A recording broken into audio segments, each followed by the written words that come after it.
92Q, the best mix of R&B in the studio right now. We figure we've been doing Black History all the time, and we want to make sure that we represent right here in Nashville. And so we thought we would bring in someone to break down Jefferson Street. We were talking about Jefferson Street in the conversation last month. Right. And we was like, you know what? We need to have a little further conversation about that. So tell them who we got in the studio today. We have at-large council member and the executive director of JUMP, which stands for Jefferson Street United Merchants Partnership, Miss Sharon Hurt. How are you? Hey. I'm well. Good morning. Thank you for coming so much. in. Good morning, Nashville. We appreciate you being here. Absolutely. It's wonderful being here. I love coming here. Well, we Thank had you. a couple weeks ago, we were talking about some things about Jefferson Street, and someone had called in or sent us something about the lack of businesses that are more than just barbershops and things like that on Jefferson Street. And you called in and gave us a lot of knowledge. So we wanted to have you in here to just give us a little more. Well, I'm happy to do that, but let me just say something first, because I watched Killer Mike on Netflix, and he was talking about Black.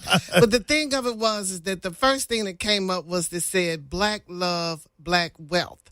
That was a quote from Nikki Giovanni, and people may not know, but Nikki Giovanni attended Fisk University. She was a professor at Fisk University. And that right there is real, because when it comes to us coming together, sticking together, we are rich in love. We are rich in spirit, rich in all of the things that really, really matter. And I think that if we really understood that and valued that, we could do some major things.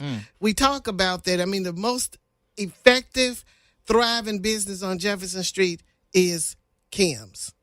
Oh, Wow. Yeah, you're right. And we are the ones that make Wow. Ksms what it is. Absolutely. Now, we can talk about woodcuts. We can talk about spoken word, talk about Jubilee that was there. And there was a beauty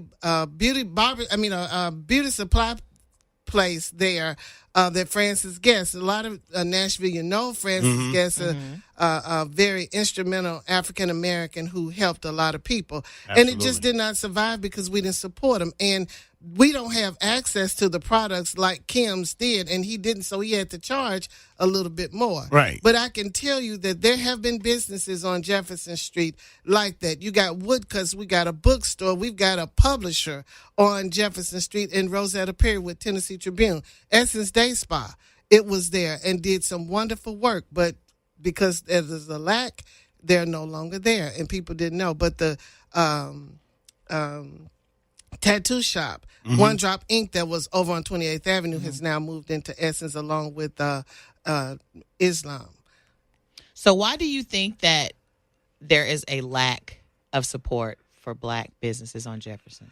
Well, because I think we don't have the resources that many of the larger businesses have. So therefore, we're not able to produce and present the same quality in a lot of cases that they are, because we have the lack of resources. I mean, and we got to just put it out there, but many of us think that the white man's ice is colder, Wow. And that's for real. And we don't give us a chance in many, many ways.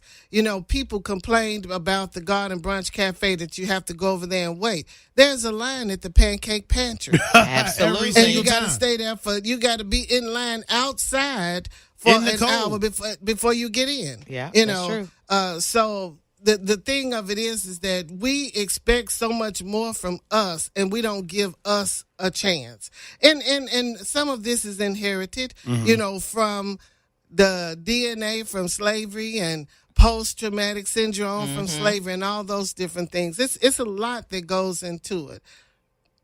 So tell us a little bit about the history of Jefferson Street, because, Yeah. I mean, it's Black History Month, and Jefferson Street is rich in historical facts. It really is. It really, really is. Let me just give you a few things, and people don't know it. And I know they love Wilma Rudolph and talk about her, knowing that she had polio. Right. And they told her she'd never walk. But there's a lady by the name of Dolores Wilkerson that owned the Onyx Room, who also was a therapist, and she worked for Dr. Dooley, who was Wilma's doctor, and she rubbed Wilma's legs with ointment. You know how we make them ointments together and rub them hands together?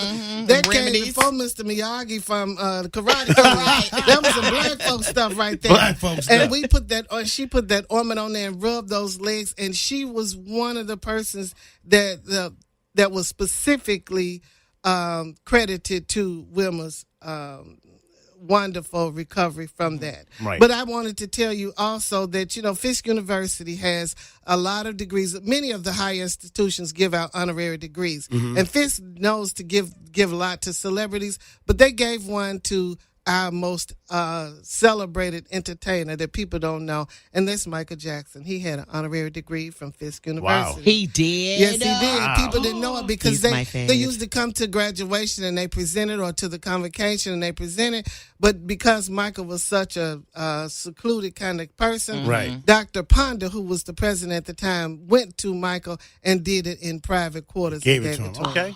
But five guys from Tennessee State University were Harlem Globetrotters.